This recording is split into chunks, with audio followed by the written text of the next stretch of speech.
Ici Folie Douce, le podcast qui parle genre, culture et santé mentale. Je suis Lorraine Bastide et aujourd'hui, je reçois Lola Lafont. Il y a un problème avec les hommes, on peut contourner le truc dans tous les sens, on peut faire des périphrases et tout ça, on peut faire ce qu'on veut. Non, il y a un problème. Ouais. Qu'est-ce qu'on fait ? Je suis fou. Leave Benny alone. Pas la salpêtrière. C'est des trucs qui n'ont laissé derrière eux aucune mémoire. Le dialogue, en fait, Calmez-vous. Fait avancer le monde. I'm not angry at all. Je me calme si je veux. Je ne suis pas folle, vous savez. Dans Folie Douce, on aborde parfois des sujets difficiles, même si ça sera jamais graphique, promis. Si vous traversez une période compliquée, n'oubliez pas, vous pouvez appeler le 31 14. Salut tout le monde. Je suis très en colère. Je suis toujours un peu en colère au mois de juin. Celles et ceux qui me suivent depuis longtemps savent. Mais là, je le suis encore plus particulièrement. Hier soir, j'étais devant l'ancien palais de justice avec des milliers de personnes, des milliers de femmes en immense majorité, pour pleurer Liana et pour hurler notre rage de voir que ce qu'on dit depuis des années, nous les féministes, les associations, les collectifs qui luttent contre les violences sexuelles, contre les femmes et contre les enfants. Ce qu'on dit depuis des années, personne ne l'écoute. Et je suis aussi terrifiée par l'écho que rencontre la mort de cette petite fille de 11 ans dans la société, provoquant des discours de haine. C'est tellement l'inverse de ce qu'on propose, c'est tellement l'inverse de ce qu'on dit depuis des années. Et ouais, je suis très très en colère. Mais heureusement, ce qui me console, c'est que je m'apprête à interviewer Lola Lafont, qui est une de mes autrices absolument préférées de tous les temps. Elle vient de publier un recueil de textes qui étaient en fait des chroniques parues dans Libération, des chroniques sur le temps présent. Elle fait partie des personnes qui se battent depuis des années pour dénoncer ces violences-là. Et je pense qu'elle va pouvoir nous donner des pistes justement pour naviguer ce présent à la fois terrifiant, mais où aussi on doit percevoir de l'espoir. Et je vous avoue que dans cette foule amassée, place du palais de justice, sur la place de l'ancien palais de justice, l'autre soir, oui, j'ai pleuré, oui, j'ai hurlé de rage, mais j'ai aussi serré dans mes bras des femmes. Et j'ai vu la marée humaine, et j'ai vu des enfants brandir des pancartes. Et ouais, j'avoue, je l'ai ressenti aussi, l'espoir. Bon allez, je dois enfourcher mon vélo car je suis en retard. Et je vous retrouve de l'autre côté en compagnie de Lola Lafont.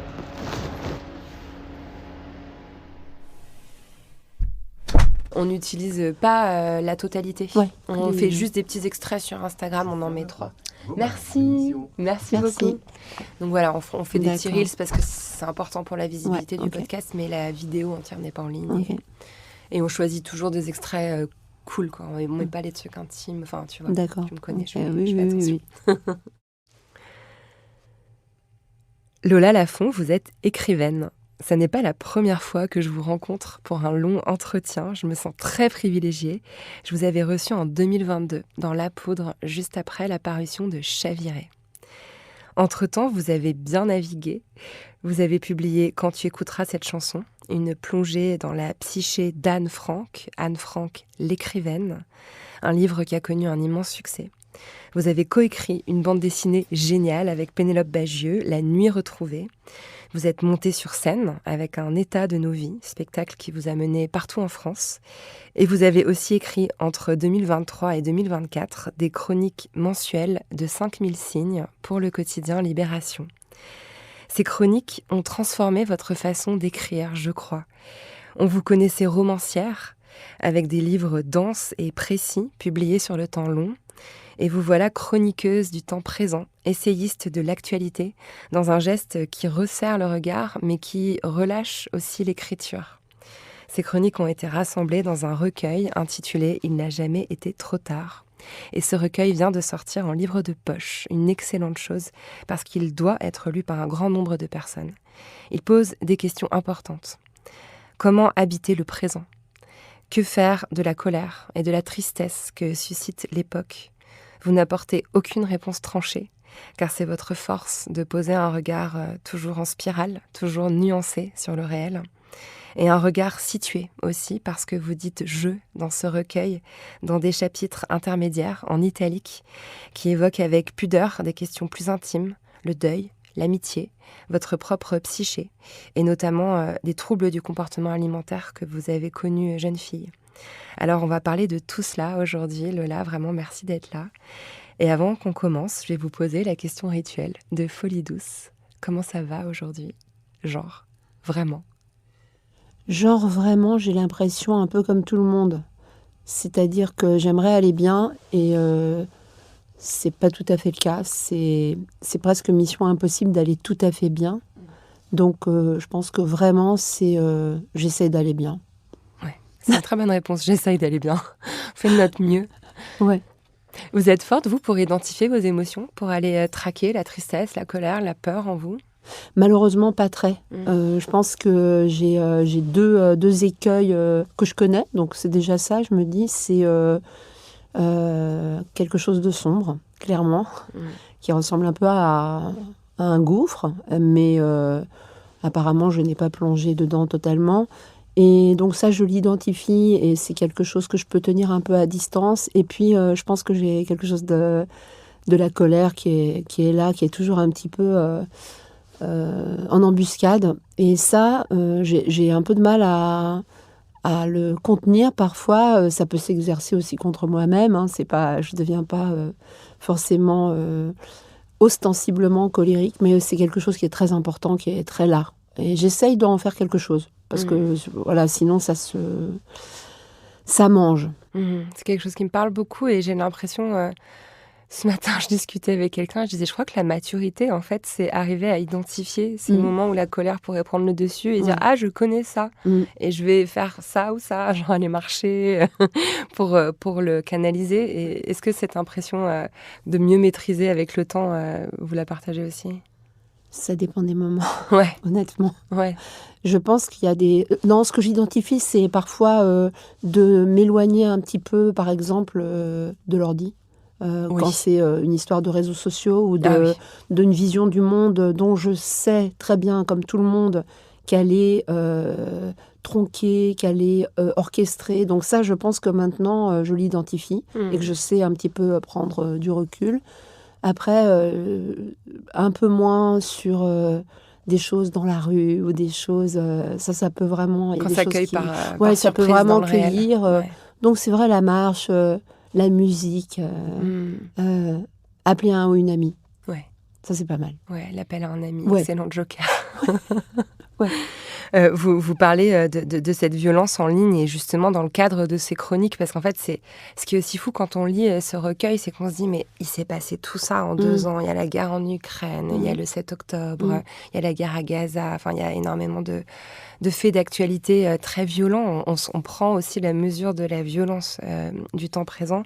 Et évidemment, comme vous vous êtes exprimé sur notamment Gaza, vous êtes pris énormément de violence en ligne.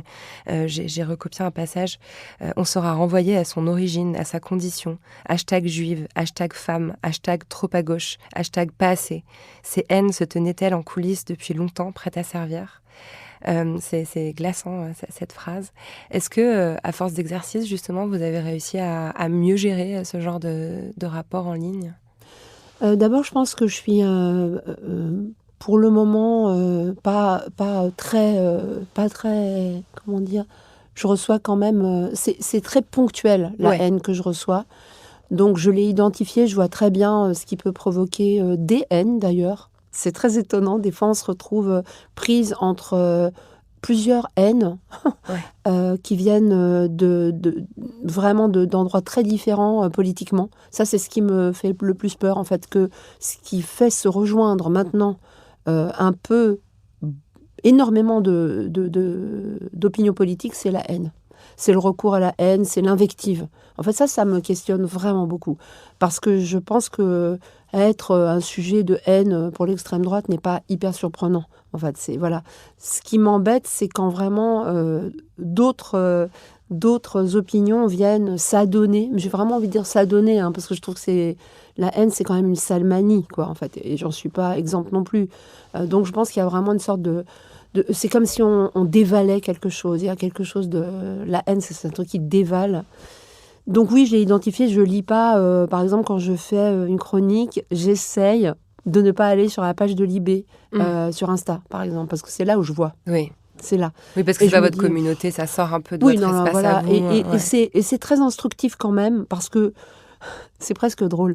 La majorité des trucs très haineux, je vois qu'ils n'ont pas lu la chronique. C'est-à-dire que tous les mots vont être prétexte. Le titre, la photo que Libé utilise, donc là, je trouve ça un peu inquiétant. Après, voilà, du troll, c'est le jeu. Je pense que le plus important, c'est de ne pas confondre ça avec la vraie vie, quoi. Ouais. Et ça, c'est un peu tout le temps, en fait, qu'on tombe là-dedans. J'ai l'optimisme de penser qu'il y a encore un sentiment de solidarité qui existe dans la vraie vie, qui s'exprime assez facilement, en fait, qui s'exprime. Alors que si on va sur les réseaux, il est absent ou alors il est très cosmétique. Il est très rapide, on est solidaire, comme ça. Moi, je crois vraiment que... Je donne un petit exemple. J'habite dans un quartier qu'on dirait populaire. Je trouve le mot un peu... pas terrible, mais je ne sais pas comment le dire autrement. Je vois, quand je fais mes courses, et puis ça arrive un peu tout le temps, des gens à la caisse, s'il manque quelques centimes à la personne devant, c'est très systématique que les gens s'organisent pour donner 1 euro, 50 centimes. Ça se fait. Ouais. Donc voilà, c'est mon optimisme de me dire ça existe en fait. C'est marrant parce que juste avant l'émission, on était en train de discuter ensemble en parlant de ces jeunes qu'on voyait, ces ados super, qui lisent vos bouquins, qui posent un regard sur le monde nuancé, critique. Et en fait, ça tranche tellement avec l'image qu'on veut donner des jeunes qui seraient violents, abrutis, plus capables de faire une recherche par eux-mêmes. Et en fait, non, quand on regarde le réel, c'est ça. C'est vraiment... c'est vrai que il y a vraiment quelque chose aussi de la tentation de faire des groupes, quoi, des généralités. Moi, le truc vraiment qui peut me hérisser très vite, et ça, c'est vraiment... on en est tous coupables, c'est les gens. Alors, les gens... Et je suis toujours en train de me dire, attention, parce que tu fais partie des gens. Ah, en fait, a priori. Les phrases qui commencent par les gens, les gens. Je suis comme vous. Et je crois qu'il faut essayer de se souvenir qu'on est toujours les gens, quoi. En fait, il n'y a pas les gens, ça n'existe pas. Donc, Alors, puisque ensemble, là, on est en train de parler de la façon dont l'écrivaine, mais aussi la citoyenne, regarde l'époque, regarde l'actu, on est au milieu d'une semaine particulièrement éprouvante pour celles comme vous et moi qui luttons depuis longtemps contre les violences sexuelles, contre les violences masculines. Vous en faites partie depuis votre tout premier livre, en 2003. Alors, pour resituer un petit peu, pour les personnes qui écouteront ce podcast plus tard, Patrick Bruel a été placé en garde à vue après les accusations de 30 femmes, et apparemment, c'est pas fini. Et puis, la petite Liana, 11 ans, violée et assassinée, est en train de susciter une mobilisation et une colère qu'on pourrait presque prendre pour un sursaut, en tout cas, de l'endroit où on est là aujourd'hui. Est-ce que vous allez traiter cette vague-là, et comment vous allez l'aborder en tant que chroniqueuse à Libé ? Bien sûr, ouais, je sais jamais à l'avance de quoi je vais parler, mais je ne vois pas comment je pourrais ne pas. C'est la semaine prochaine. Ah oui, donc c'est imminent.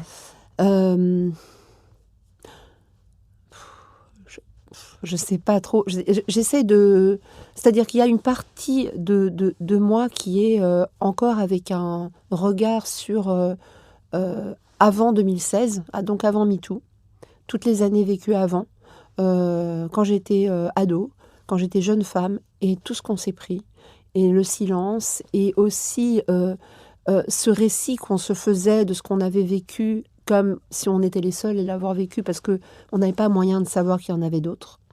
Donc ça reste quelque part quand même. Et donc, il y a toujours quelque chose où je me dis au moins, les ados aujourd'hui, les jeunes femmes, vont peut-être avoir un petit pas en avant, en fait. C'est-à-dire, elles vont pas vivre la même solitude. Et ça me réjouit. Et beaucoup plus que ça, en fait. Ça m'émeut. Et puis l'autre partie, c'est que ça n'avance pas tellement, voire pas du tout. Et qu'il faut tellement de paroles, il faut tellement de témoignages qu'en fait, là, la colère, enfin, c'est même pas la colère, c'est quand j'en peux plus, en fait. Parfois, il y a quelque chose d'une bouffée de grosse, j'allais dire de haine, ce qui est vraiment pas très glorieux. Donc, comment je l'aborderais en disant, il y a un problème avec les hommes, en fait. Il y a un problème avec les hommes. On peut contourner le truc dans tous les sens. On peut faire des périphrases et tout ça. On peut faire ce qu'on veut. Non, il y a un problème. Qu'est-ce qu'on fait ? Qu'est-ce qu'on fait ? Comment c'est possible que pour une fille de 10 ans et moins, il n'y ait pas d'endroit sécurisant ? Comment ça se fait qu'elle soit une proie ?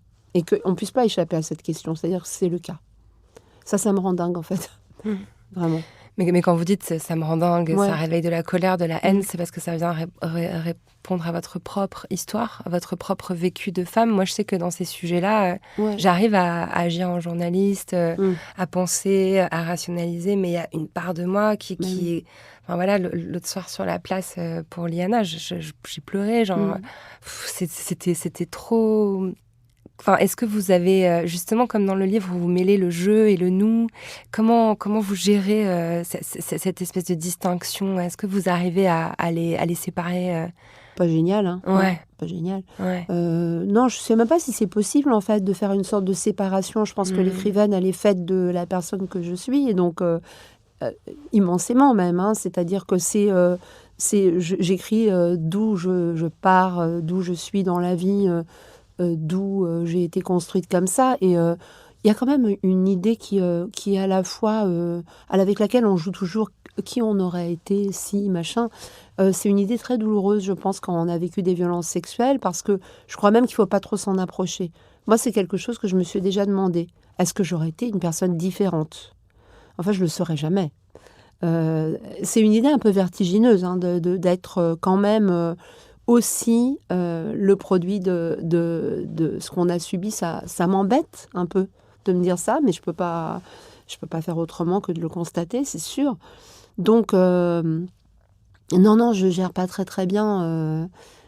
Et puis peut-être que c'est normal et que c'est bien aussi que les émotions se mélangent. Et que est-ce que j'aurais été aussi sensible à tout ça ? J'espère que oui. J'espère qu'il ne faut pas avoir été victime pour être bouleversée, pour être horrifiée.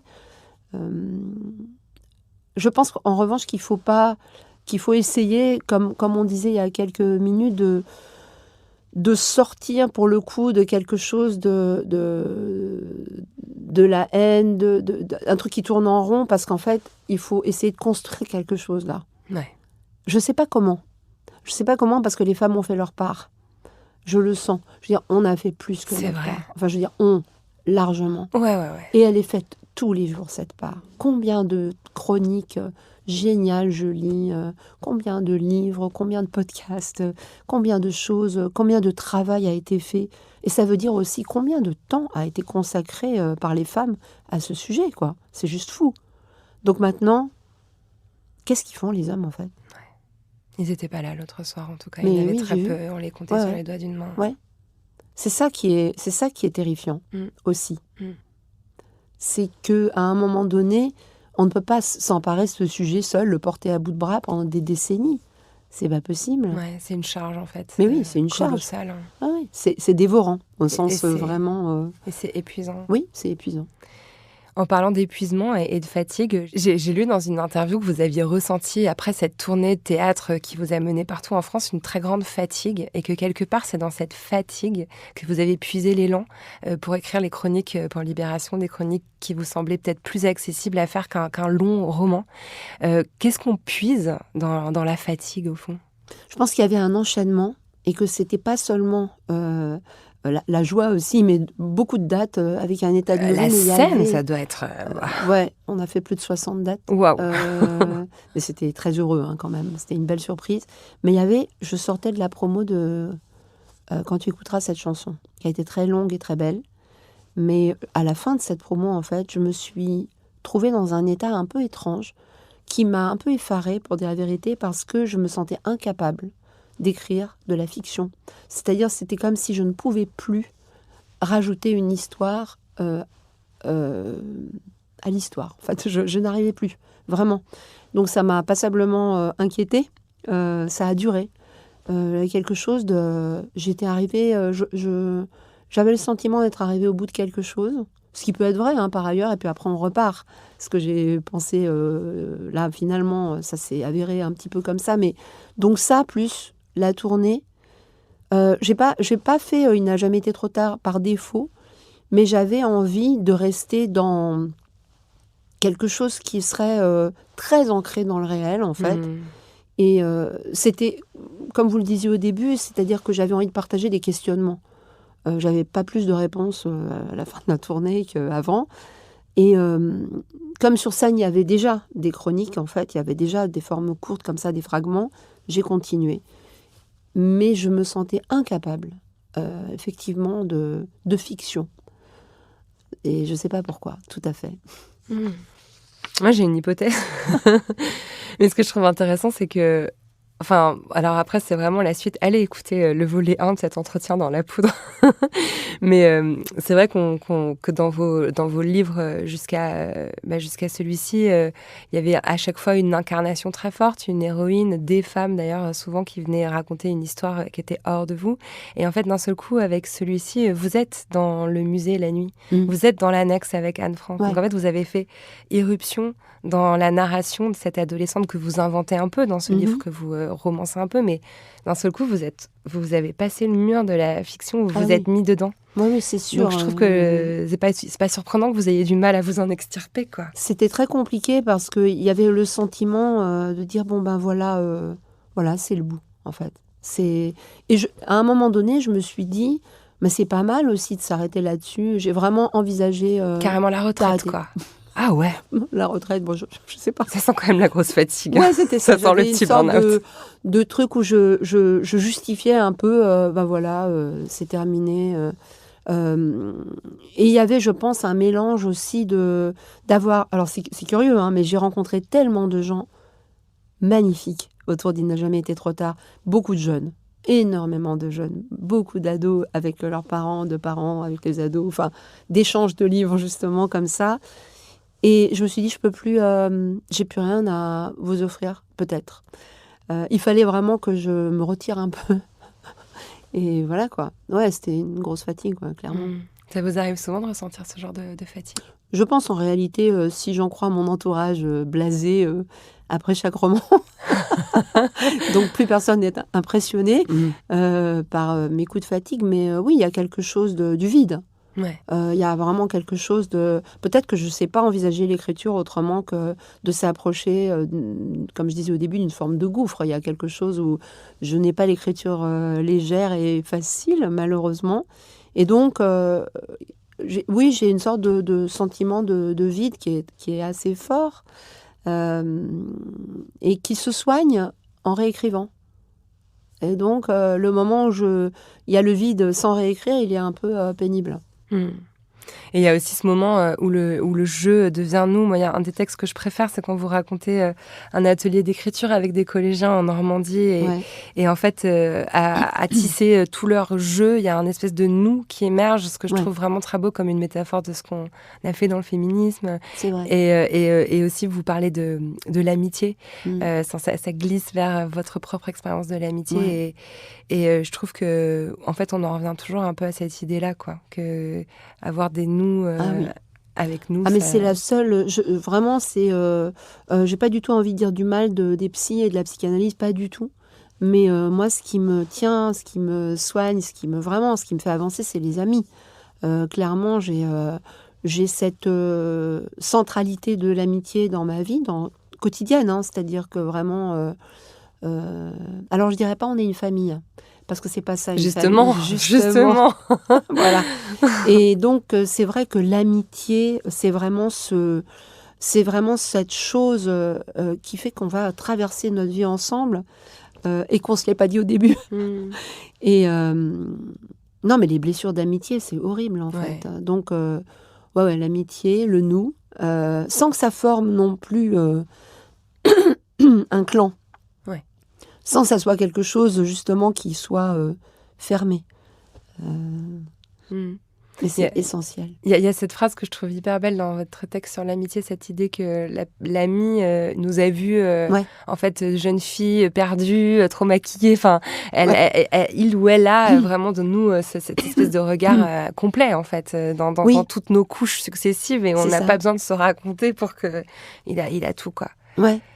Ça, c'est magnifique et c'est assez magique. C'est vrai que c'est mieux qu'un psy, au fond. Le psy, on sera toujours en train de lui raconter. L'amitié, il y a un truc de... Je crois que l'amitié, c'est aussi le moment où on est face à des gens qui, c'est un peu dans le contrat, ne se servent pas de ce qu'ils savent. En fait, parce qu'on se confie terriblement. Et on entend terriblement de la part de ses amis et immensément. Et au lieu que ça soit des choses qui fragilisent, c'est des choses qui construisent. Enfin, moi, j'ai l'impression que c'est parce qu'on dit et parce qu'on entend que la chose grandit. C'est très fragile et pourtant ça tient. J'aime beaucoup cette idée de contrat tacite, c'est vraiment ça. Ouais.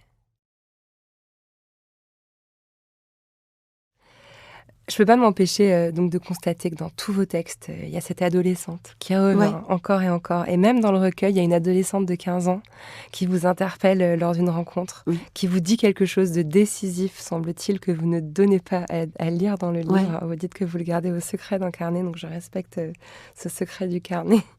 Et puis il y a aussi vous, l'adolescente de 13 ans, et cet âge de 13 ans, il revient tout le temps dans Folie douce. J'en parle aussi dans mon livre. Comme vous avez lu, je le sais, vous me l'avez dit avant l'émission.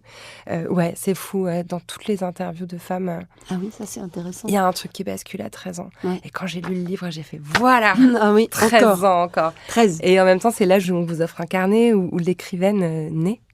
Alors, comme on a déjà parlé de votre enfance pas mal dans La Poudre, je vais détourner la question que je pose habituellement dans Folie douce. Est-ce que vous étiez une adolescente qui allait bien ? Malheureusement, pas du tout.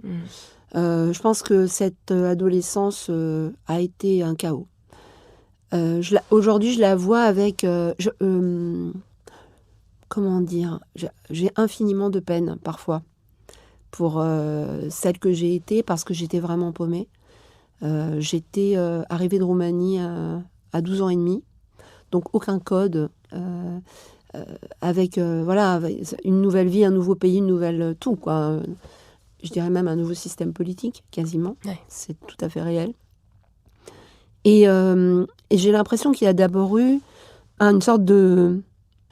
je suis tombée amoureuse du capitalisme, vraiment, parce que j'avais 13 ans. Et donc, tout ça, toutes les images qu'on reçoit des magazines, de ce qu'il y avait à acheter, c'est venu me séduire, me kidnapper totalement. Je veux dire, ça a été la partie plutôt, j'ai envie de dire, légère. Et malheureusement, moi, j'ai subi une agression à l'âge de 13 ans. Et c'est là où je dis, je ne saurais pas qui je serais si ce n'était pas arrivé, parce que c'est trop tôt, en fait. Donc, j'ai été précipitée dans la sexualité avant de pouvoir penser à la sexualité. Et donc, le chaos a été assez conséquent. Le silence a été conséquent, a été immense. Je pense que je n'ai pas trouvé les mots. Je pense que c'était une autre époque. Enfin, c'est les années 80, quoi. Et donc, je dirais même pas qu'on n'écoutait pas. Je pense qu'il n'y avait aucune place pour ces récits-là. Ça n'existait pas. Le vocabulaire n'était même pas forgé. Il n'y avait rien. Donc à partir de là, je pense que j'ai construit... Je faisais de la danse à un très très haut niveau. Et je me suis construite comme inoxydable. Parce que la danse, c'est ça. La danse, c'est se construire comme quelqu'un de très fort, quelqu'un qui regarde comme ça. Vous savez, le regard des danseurs, c'est à l'horizontale comme ça. On regarde comme ça. Rien ne vous arrête. C'est un peu ce qu'on valorise tout le temps, hein, de savoir continuer le spectacle, quoi qu'il arrive. Malgré la douleur, le spectacle. Mais dans la vie. Ouais, j'ai fait le show Must Go On. Et du coup, je pense que j'avais l'air d'une ado très volontaire, qui réussit très bien, mais j'étais en miettes, quoi. Donc, l'anorexie, comme aussi au début, comme preuve de volonté, comme affrontement au monde. Donc non, une catastrophe, hein, clairement. Ouais. Ah, ça me fait vraiment trop de peine de vous entendre faire ce récit. Et vous parlez effectivement de l'anorexie sans employer le mot. Vous le désignez comme l'espace clos d'une faim organisée et maîtrisée. C'est une façon en fait presque clinique de décrire l'état que c'est. Ouais. Cette espèce de contrôle sur la faim. Oui, et j'y ai beaucoup pensé après, beaucoup. J'ai l'impression que c'est un peu dans quelques romans. Enfin, je pense que dans La Petite Communiste, il y a vraiment, ça traverse le rapport au corps, traverse tout le roman. Dans Merci Marie Paty, le personnage de Violaine est anorexique, donc c'est sans doute quelque chose qui me travaille. Je pense qu'il y avait quelque chose, j'étais vraiment une affamée. Il y avait quelque chose que je trouvais nulle part. Comme réponse, comme question, je trouvais rien.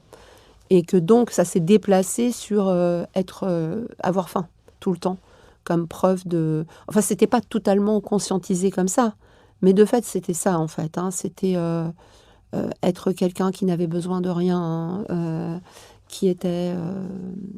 voilà, qui n'avait pas de faille, hein, qui jusqu'à la chute, enfin, évidemment, parce qu'il y a une chute. J'ai beaucoup de tendresse, en fait, je crois, envers toutes les personnes qui ont des troubles alimentaires, parce que c'est quelque chose de terrifiant, en fait. C'est vraiment quelque chose qui est... J'ai la sensation de la roue du hamster, vous savez, vous pédalez, et puis c'est sur place, quoi, en fait. Donc, ça a été long. Ça a été long et compliqué. Et cette chute, vous voulez bien en parler? Ça a Oui, ressemblé bien, à ouais. quoi? En fait, je crois que j'en ai jamais parlé, ni écrit pour le moment. Ouais. Je pense que la chute, ça a été... Je suis allée aussi loin que possible, j'ai envie de dire socialement. C'est-à-dire, il y a un moment donné où tout le monde a vu. Mais très tard. Hein. Ouais. C'est aussi ça le problème. C'est qu'on est dans un... Franchement, on n'a pas tellement changé de monde. Moi, je pense que on revient à un grand culte de la maigreur. Donc, malheureusement, j'aimerais bien dire que, ah là là, c'était avant. Mais en fait, le fait d'être très maigre n'alertait personne. C'était plutôt très valorisé.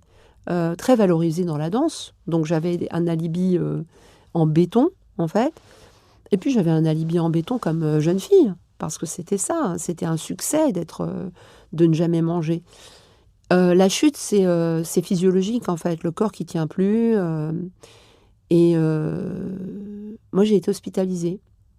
J'ai jamais écrit là-dessus, pour le moment. Ça a été une expérience décisive. Parce que c'était tellement horrible que j'ai compris qu'il faut échapper à toutes les autorités. J'ai compris ça à ce moment-là. Avant ça, j'avais 17 ans. Et je me suis dit, en fait, ça a forgé mon rapport à l'autorité. J'ai compris que l'autorité, là, c'était l'hôpital, qui, alors, symbole... Ça me fait vraiment bizarre parce que j'en parle jamais. C'est ok, vous êtes à l'aise pour en parler, hein, c'est très... sûr. Moi, j'y ai pensé avant de venir. Okay. Je me suis dit, je pense que c'est le moment de le dire. C'était l'époque où on enlevait tout, en fait, aux personnes qui étaient anorexiques, c'était des jeunes femmes pour la plupart. On vous enlevait tout comme objet, je veux dire, tout ce qui était à vous, et vous récupériez les choses quand vous vous conduisiez bien. Ça veut dire qu'on preniez du poids. Et on m'a enlevé mon cahier. Et ça a été terrible, terrible. J'avais plus rien d'un coup. Et j'ai compris qu'il faudrait sortir très vite de là. Et je me suis dit, il faut se battre contre ce pouvoir. Il faut plus jamais te retrouver sous un pouvoir quelconque. Ça a forgé mon rapport, même au salariat, j'ai envie de dire. Ça a tout forgé. Mon autonomie. J'ai eu une méfiance immense de ce que c'était l'autorité. Donc voilà, ça a été décisif comme enfermement. J'ai voulu sortir à tout prix. Ouais. Ouais. Le lien dans dans Folie douce, on le fait souvent entre le patriarcat et les institutions médicales, en particulier psychiatriques. Enfin, c'est le même genre de système de domination, en particulier sur le corps des femmes. Je veux prendre 1 milliard de précautions parce que les troubles du comportement alimentaire, c'est vraiment quelque chose qui fait des ravages. Et la meilleure solution sera toujours d'aller voir un psychologue ou d'aller chercher un accompagnement médical. Donc voilà, aux jeunes filles qui écouteraient, aux parents qui écouteraient, commencez par aller voir un psy, quelqu'un de bienveillant et quelqu'un de féministe de préférence. J'aurais adoré. Mais je voulais quand même parler d'autres approches qui sont des approches peut-être plus politisées. En fait, c'est en lisant une de vos interviews que j'ai découvert Suzy Orbach, que je connaissais pas. Ça a été tellement important. Ouais, c'est une psychologue américaine qui est vraiment la première à avoir un petit peu recontextualisé l'anorexie dans le système capitaliste, dans le système politique. Et ça m'a aussi rappelé un livre qui est sorti tout récemment que j'ai lu de Marianne Fougère. Qui est très bien. Qui est super bien. Très, très bien. Ouais, je trouvais ça important de le citer dans notre échange parce que là, elle, en tant que personne concernée, elle prend toutes les précautions nécessaires et en même temps, elle dit les choses. Oui. Donc, est-ce que c'est des textes qui vous parlent aujourd'hui, qui viennent peut-être aussi un peu éclairer l'adolescence que vous avez vécue? Alors, ils me sont très chers parce que je les trouve, comme vous dites, précautionneux. Ils ne disent pas l'anorexie, c'est ça. Je les trouve importants parce que je pense qu'il faut sortir aussi de l'analyse de l'anorexie comme une seule... c'est pas un conformisme à la mode, c'est pas ça du tout, parce que ça existe depuis bien longtemps, bien plus longtemps que les magazines et Instagram. Je ne peux pas m'empêcher de penser aujourd'hui que... et c'est ça qui me met en colère, alors pas contre les personnes qui en souffrent, mais contre tout ce qu'il y a autour, c'est que pour moi-même déjà, tout ce temps que j'ai passé à compter les calories, à soustraire, à faire tous ces trucs-là, toute cette énergie, c'est du temps que je n'ai pas mis ailleurs. Et ça m'embête. Je pense que la colère des femmes, la peine des femmes, le chagrin, j'ai envie de dire, chagrin, colère, tout ça, devrait s'exprimer, j'espère qu'il s'exprimera autrement que contre elle-même. Même si je le comprends, évidemment, parce que voilà, je ne peux pas faire autrement que de le comprendre à 100%, mais je crois qu'il faut vraiment qu'on réfléchisse à ça, de comment faire quelque chose de tout ça, qui ne soit pas quelque chose qu'on avale, quoi. Une sorte de destruction qu'on métabolise, en fait. Ça, c'est vraiment, j'ai envie de dire, c'est vraiment le truc qui va m'occuper ces prochaines années, c'est... de savoir pourquoi on travaille à se détruire. Parce qu'on n'en a jamais fini de se poser cette question. Et à se faire disparaître, en fait. En vous écoutant, même j'ai l'image, quand vous avez dit le mot métabolisme, ça m'a fait penser à l'Ozempic, ce médicament qui permet à des personnes de s'injecter et hop, d'un seul coup, elles fondent, comme on a vu certaines actrices hollywoodiennes apparaître sur les tapis rouges, clairement en état de dénutrition, quoi. Il y a vraiment une injonction à prendre peu de place, en fait. Ça se fait on voit ce truc de... Ça, c'est quelque chose maintenant, par exemple, qui me fâche très vite. C'est quand je suis avec une copine qui a un rire très sonore ou qui parle fort et qu'un homme fait une réflexion. Ça m'énerve, mais alors terrible, quoi. Je supporte plus. Moi, j'adore mes copines qui rient très fort et puis qui parlent fort. Je trouve ça génial, en fait. J'aime beaucoup. Et voilà, ce truc d'avoir intégré... mais c'est vraiment des trucs qu'on peut se poser sur la tessiture de la voix. Comment on apprend à avoir une voix placée ni trop grave, ni trop aiguë, pour pas prendre trop de place, même sur le spectre de on cherche toujours ce curseur parfait, là, entre ni trop grosse, ni trop maigre, ni trop pute, ni trop sage. Exactement, On n'existe ni trop mère, ni pas assez. Tout ça. Et... on n'en peut plus. Non, on n'en peut plus, c'est très fatigant. Il y a cette phrase qui m'a... J'ai écrit « waouh » en énorme sur ma fiche. En PS de ce texte, vous écrivez « Devient-on adulte, celle qui aurait pu nous sauver de notre adolescence ?» J'ai envie de pleurer. Vous avez la réponse à cette question ? Un peu. Je crois que c'est ça. Oui, je crois que j'ai fait ça, en fait. Je crois que j'ai vraiment... Mais pareil, je me le suis pas dit, mais je constate que j'ai travaillé à écrire ce que j'ai pas trouvé. que j'ai travaillé à écrire les histoires que j'ai pas trouvées, à me poser les questions qui m'ont vrillé, quoi, qui m'ont fait vriller, et j'ai envie de continuer aussi à me poser des choses, à me poser des énigmes à partager. Alors moi, j'ai une autre énigme maintenant qui est un peu touchy, mais que j'ai vraiment envie de creuser.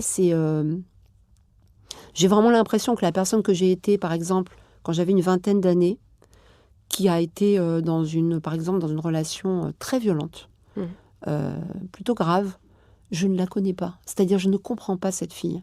Je voudrais essayer de la comprendre. Je voudrais essayer de comprendre, en fait, celle que j'ai été, qui s'est détruite. Je ne me suis pas détruite toute seule, hein. Mais je me dis, aujourd'hui, je la regarde comme une énigme. Qu'est-ce qui s'est passé ? Et c'est pas par la psy, effectivement, que je l'aborde. C'est peut-être en posant des questions à d'autres. Je sais pas, c'est sans endosser toute la culpabilité, attention, hein, c'est pas ça. Mais en même temps, se dire, quand on ne se reconnaît pas, quand on pense à un moment de sa vie qu'on ne se reconnaît pas, c'est essayer de comprendre, comme si on parlait de quelqu'un d'autre, mais qui es-tu en fait ? Voilà, c'est vrai que ça m'interpelle un peu, quoi. Donc cette pièce de théâtre que vous êtes en train d'écrire, elle aborde elle s'adresse à cette jeune femme-là d'une vingtaine d'années ? Peut-être pas tout à fait, pas que. Elle s'adresse à cette pièce qui s'appelle Merci de votre collaboration. Oh, j'adore vos titres. J'adore, c'est génial. Elle s'adresse à toutes nos petites compromissions. Elle questionne à quel moment, effectivement, est-ce qu'on collabore à ce qui nous détruit ? C'est une phrase qui m'obsède. Comment ? À quel moment ça commence ? Qu'est-ce qu'on en fait de tout ça, en fait ? Donc cette pièce, elle sera au Théâtre du Rond-Point à la rentrée, c'est oui, ça ? Je crois que c'est le 4 novembre la première. Waouh. Il y aura 2 semaines au Rond-Point et après 1 mois au Théâtre de l'Atelier. Avec Zita Enro, que j'ai reçue Avec dans Zita Folie Enro, Douce, qui est une icône exactement. que j'adore. Elsa Gage, Solal Bouloudnine, Esther Tampa, Je fais un peu et Servane Duclos. la promo pour les personnes qui vont écouter le podcast et qui auront envie de voir cette pièce sur scène. Mais je trouve ça fou ce que vous venez de partager, parce que c'est comme si justement il y avait eu tout ce cycle où vous étiez venu prendre soin de cette adolescente agressée, souffrante, enfermée, et que quand vous êtes arrivé au bout du cycle, maintenant vous allez prendre soin de la décennie suivante, peut-être de celle que vous étiez après, quoi. Alors pour le coup, j'ai l'impression que c'est une grâce dans ma vie, la présence des jeunes femmes. C'est un cadeau fou que j'aurais jamais imaginé. C'est-à-dire que là, je sens que le truc s'est inversé, c'est magnifique. Dans la rue, quand elles viennent me dire bonjour ou quoi. Et je me dis, mais quelle chance folle. Là, vous les avez appelées à vous, avec tous ces textes qui parlent d'elles. Mais j'ai pas réalisé du tout, Bien parce sûr. que on n'écrit pas pour des gens. Bien sûr. Et puis qu'en plus, le temps a passé. Donc maintenant, j'ai vieilli avec mes lectrices, et puis il y a leurs filles, peut-être, j'en sais rien. Mais j'ai le sentiment, alors ça paraît peut-être ça paraît très naïf, mais c'est pas grave, je m'en fous. En fait, c'est que j'ai l'impression qu'elles sont je sais pas comment dire, d'une douceur et d'une présence. Voilà, elles vont pas suivre le même chemin. Et ça, c'est génial. Elles vont pas faire pareil. Non, c'est sûr que non. Vous avez parfois parlé, vous en parlez dans votre premier livre en 2003, de cette relation violente, cette relation d'emprise. Vous avez souvent, d'ailleurs, il y a un texte qui en parle dans Il n'est jamais trop tard. Vous parlez du viol conjugal. Il y a l'affaire Pellico, d'ailleurs, qui est présente dans ce recueil. Et on sent, oui, que ces questions du viol, des violences qui se pratiquent au sein d'un couple, c'est quelque chose qui vous interpelle, qui vous questionne énormément. Et je me suis posé la question, est-ce que vous avez fait quelque chose en termes de thérapie, par exemple, pour réparer ce qui avait pu... Vous aviez porté plainte, je crois, à l'époque. Ça a été un parcours judiciaire très compliqué. Ça a été horrible. On en avait parlé dans la poudre. Je pense que quand même, vraiment, j'ai réuni tous les pires trucs qu'on peut lire. Je pense qu'ils ont été réunis dans ce parcours. Est-ce que j'ai fait quelque chose lors de la thérapie ? Oui. Oui. Je pense que le truc le plus fort que j'ai fait, qui a changé ma vie, vraiment, ça a été quelque chose qui n'était pas complètement une thérapie, mais c'était un groupe de parole. C'est pour ça que c'est tellement important que ça existe, ça, par exemple, hein, qui était gratuit, qui était militant, qui était féministe. Et j'ai envie de dire, j'ai atterri là-dedans. Un peu comme ça, un peu... alors, c'est plutôt drôle, ou peut-être pas très, mais moi, je parlais pas du tout. Donc, un groupe de parole, je suis restée là-bas sans parler pendant très longtemps. Mais d'écouter les autres, de savoir que d'autres récits existent, que ce qu'on ressent n'est pas unique, en fait, que c'est pas juste votre histoire. C'était un soulagement fou. J'ai rencontré celle qui est une très grande amie aujourd'hui, là-dedans. Ça a été déterminant, vraiment. Et c'était juste après ? Non, c'était...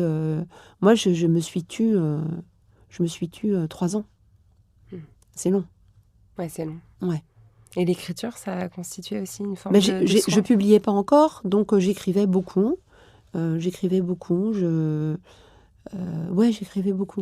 à ce sujet, sans me rendre compte, en fait, que... Parce que moi, j'ai mis longtemps à comprendre ce qui m'était arrivé.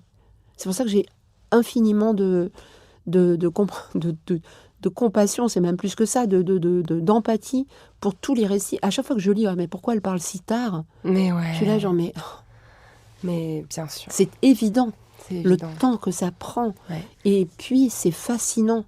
Ce qu'on peut vous parliez du viol conjugal. Moi, c'est vrai que c'est quelque chose qui m'intéresse, puisque j'en ai été victime. Et du coup, je sais que ce qu'on fait, c'est qu'on se raconte une autre histoire pour supporter. C'est-à-dire que ce qu'on se raconte, c'est qu'on vit une grande histoire d'amour. Il y a un moment, on ne se le raconte plus, évidemment. Mais je voudrais que tout le monde le sache, ça, en fait.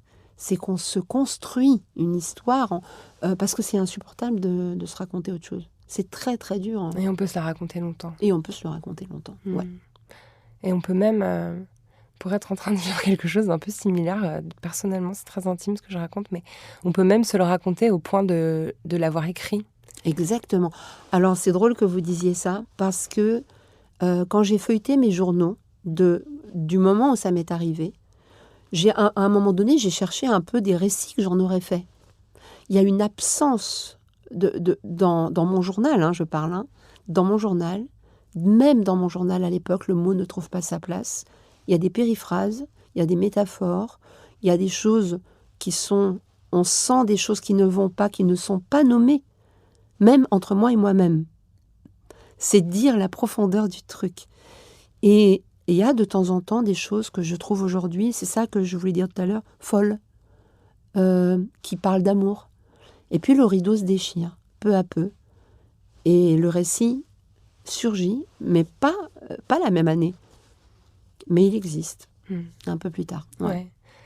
Parfois, on parle en psychologie du trauma, d'amnésie traumatique. Ouais. Mais je trouve que c'est encore autre chose qu'on est en train de décrire là, parce que c'est pas une amnésie des faits, c'est une espèce d'amnésie, je sais pas, morale, une espèce d'incapacité à vraiment se resituer dans ses propres émotions, dans ses propres ressentis. Moi, il y a quelque chose qui tient pour moi du syndrome de Stockholm. En fait, on épouse le récit de l'autre.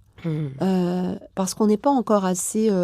parce qu'on peut pas encore, on n'a pas encore les armes pour se dire ce qu'on a vécu.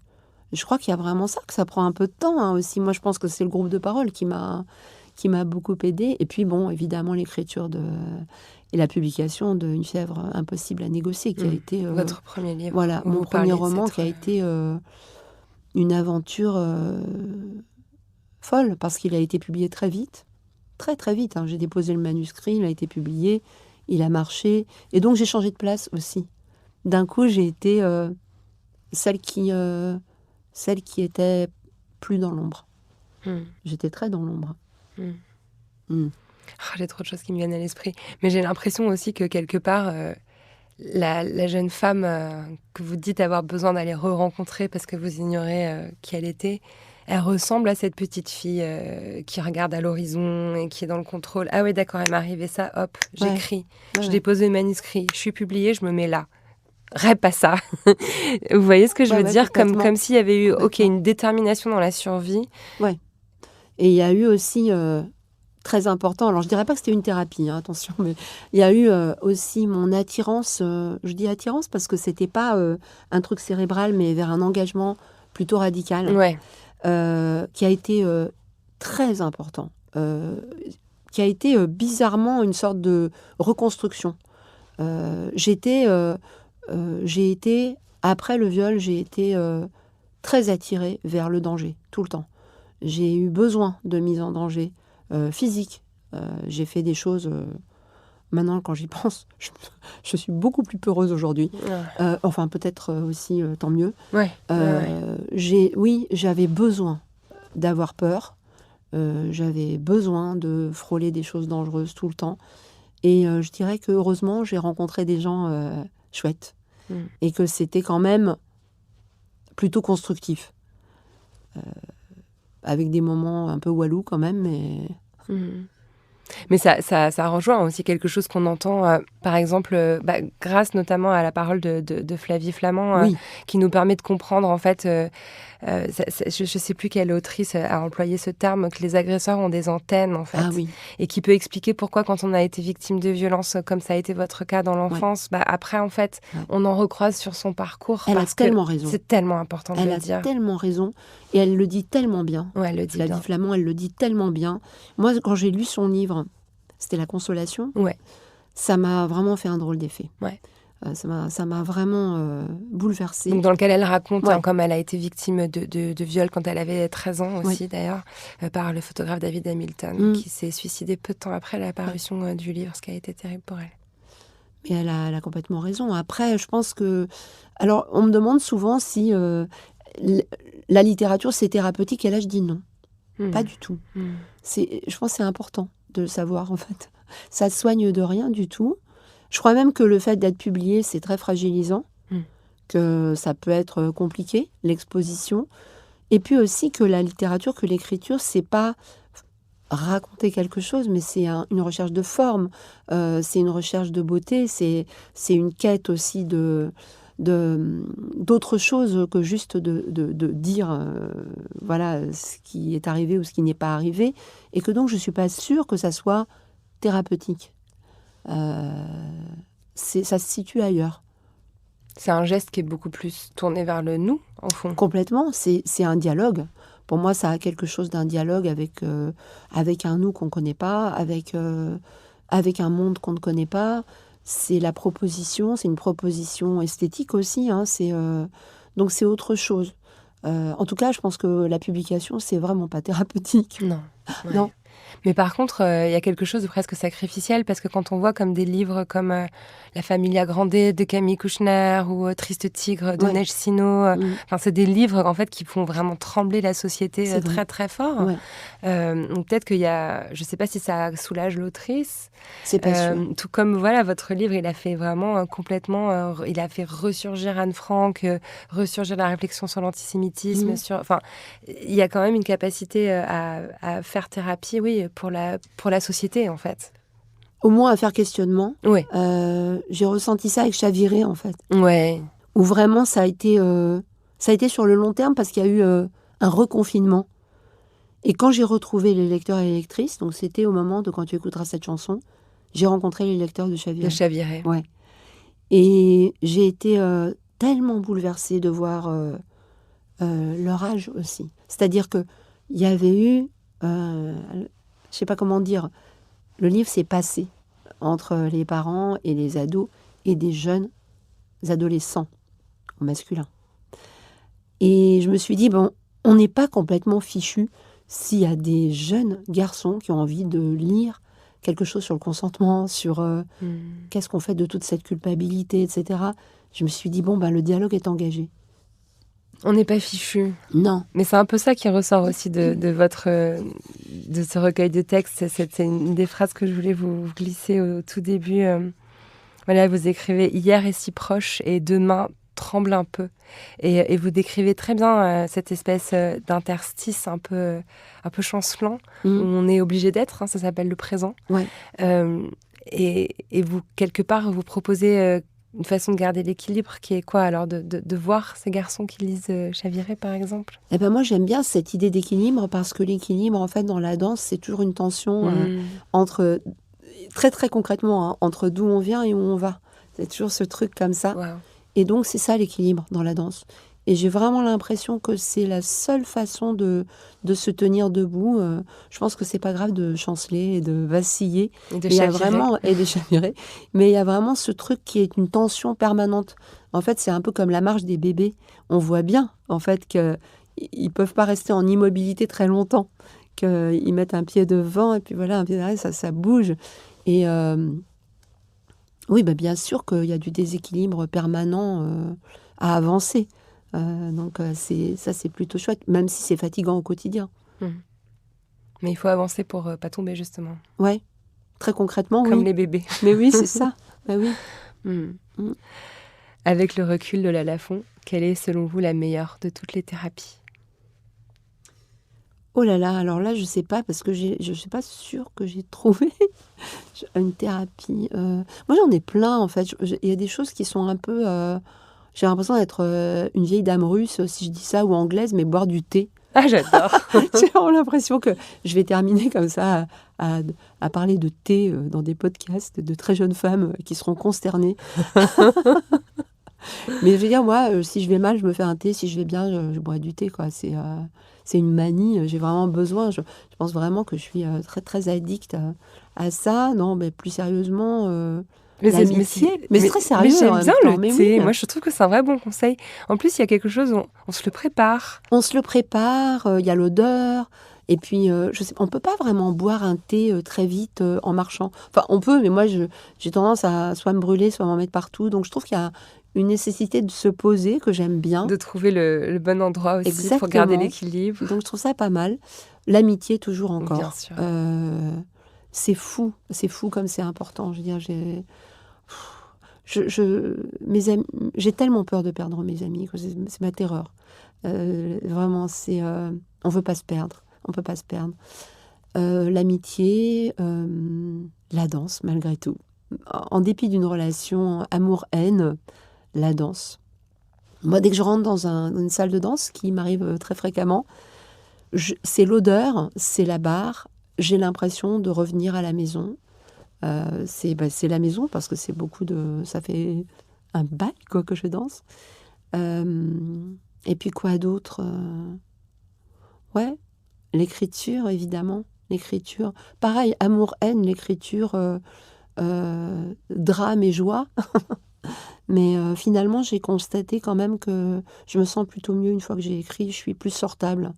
Je suis beaucoup plus sociable une fois que j'ai écrit. Avant, non, pas trop, quoi. Quelle punchline. Merci infiniment, Lola. Merci beaucoup. C'est un grand plaisir encore une fois. Ouais. Merci. Merci à Lola Lafont pour son passage dans Folie Douce. Et n'oubliez pas, si vous voulez écouter Folie Douce sans publicité, vous pouvez vous abonner à mon Substack. Ça s'appelle La Douceur et il y a un lien dans la description de l'épisode. Folie Douce est un podcast conçu, produit et animé par Lorraine Bastide, à la production et à la programmation Marie-Laurence Chéry, au montage et au mixage Marion Emery. La musique du générique est une création originale d'Irma et les visuels sont de Louison Coulombe. Merci pour votre écoute. Retrouvez-moi sur Substack et sur les réseaux. Et en attendant, prenez soin de vous et prenez votre temps.